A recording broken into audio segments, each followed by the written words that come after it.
ಅಯೋಧ್ಯೆಯಲ್ಲಿ ರಾಮ ಮಂದಿರ ಉದ್ಘಾಟನೆಗೆ ಈಗಾಗಲೇ ದಿನಗಣನೆ ಆರಂಭವಾಗಿರುವಂತದ್ದು. ಇನ್ನು ರಾಮ ಮಂದಿರಕ್ಕೆ ಕನ್ನಡಿಗರ ಕೊಡುಗೆ ಬಹಳಷ್ಟಿರುವಂತದ್ದನ್ನು ನಾವೀಗಾಗಲೇ ಗಮನಿಸ್ತಾ ಇದ್ದೀವಿ. ಇನ್ನು ರಾಮ ಮಂದಿರ ಜಗಮಗಿಸೋದಕ್ಕೆ ಶಂಕರ್ ಎಲೆಕ್ಟ್ರಿಕಲ್ ಸರ್ವಿಸ್ ಇಂಡಿಯಾ ಸಂಸ್ಥೆ ಕೆಲಸ ಮಾಡ್ತಾ ಇದೆ. ವಿಶೇಷ ಅಂತಂದ್ರೆ ಸಂಸ್ಥೆಯ ಅಧ್ಯಕ್ಷರು ರಾಜೇಶ್ ಶೆಟ್ಟಿ ಇವರು ಮೂಡಬಿದ್ರೆಯವರಾಗಿದ್ದಾರೆ. ಇನ್ನು ರಾಮ ಜನ್ಮಭೂಮಿ ಟ್ರಸ್ಟ್ ಹಾಗೂ TCS ಸಂಸ್ಥೆಯಿಂದ ಅಯೋಧ್ಯೆ ಮಂದಿರ ನಿರ್ಮಾಣ ಆಗ್ತಾ ಇದೆ. ಮುಂದಿನ 5 ವರ್ಷಗಳ ಕಾಲ ಶಂಕರ್ ಎಲೆಕ್ಟ್ರಿಕಲ್ ಸರ್ವಿಸ್ ಇಂಡಿಯಾ ಸಂಸ್ಥೆ ನಿರ್ವಹಣೆಯನ್ನ ಇಲ್ಲಿ ಮಾಡಲಿದೆ. ಇನ್ನು ಪ್ರತಿದಿನವೂ ಕೂಡ 200ಕ್ಕೂ ಹೆಚ್ಚು ಕಾರ್ಮಿಕರು ಕೆಲಸ ಮಾಡ್ತಾ ಇದ್ದಾರೆ. ಅಯೋಧ್ಯೆ ದ್ವಾರದ ಬಳಿ ಹನುಮ, ಆನೆ, ಸಿಂಹ ಮೂರ್ತಿಯ ಮುಂದೆ ವಿಶೇಷವಾದಂತಹ ಲೈಟಿಂಗ್ ಅನ್ನ ಮಾಡಲಾಗ್ತಾ ಇದೆ. ಇನ್ನು ರಾಮ ಮಂದಿರದ ಕೊನೆ ಹಂತದ ಸಿದ್ಧತೆಯ ವಿಡಿಯೋ ಇಲ್ಲಿ ಸರಿಯಾಗಿರುವಂಥದ್ದು. TV9ಗೆ ಆ ಒಂದು ವಿಡಿಯೋ ಕೂಡ ಲಭ್ಯವಾಗಿದೆ, ನೀವು ನೋಡಬಹುದಾಗುತ್ತೆ ಯಾವ ರೀತಿಯಾಗಿ ರಾಮ ಮಂದಿರದ ಮುಂದೆ ಲೈಟಿಂಗ್ ಆಗಿದೆ ಅಂತ. ಮುಂದಿನ 5 ವರ್ಷಗಳ ಕಾಲ ಇವರೇ ಅಲ್ಲಿನ ಒಂದು ಲೈಟಿಂಗ್ ಅನ್ನ, ಎಲೆಕ್ಟ್ರಿಕ್ ಏನೇ ಕೆಲಸಗಳಿದ್ರೂ ಕೂಡ ಅದನ್ನ ಇವರೇ ನಿರ್ವಹಿಸ್ತಾರೆ.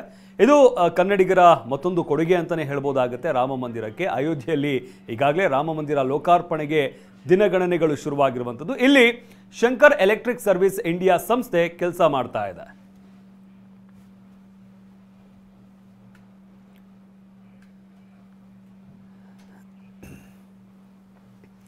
ಇನ್ನು ವಿಶೇಷ ಅಂತಂದ್ರೆ ಸಂಸ್ಥೆಯ ಅಧ್ಯಕ್ಷರು ರಾಜೇಶ್ ಶೆಟ್ಟಿ ಇವರು ಮೂಡಬಿದ್ರೆಯವರಾಗಿದ್ದಾರೆ. ಇನ್ನು ರಾಮ ಜನ್ಮಭೂಮಿ ಟ್ರಸ್ಟ್ ಹಾಗೂ TCS ಸಂಸ್ಥೆಯಿಂದ ಅಯೋಧ್ಯೆ ಮಂದಿರ ನಿರ್ಮಾಣವಾಗ್ತಾ ಇರುವಂಥದ್ದು. ಹಾಗೆಯೇ ಮುಂದಿನ 5 ವರ್ಷಗಳ ಕಾಲ ಶಂಕರ್ ಎಲೆಕ್ಟ್ರಿಕ್ ಸರ್ವಿಸ್ ಇಂಡಿಯಾ ಸಂಸ್ಥೆ ಇಲ್ಲಿ ಎಲೆಕ್ಟ್ರಿಕ್ ಕೆಲಸಗಳನ್ನು ನಿರ್ವಹಣೆ ಮಾಡಲಿದೆ.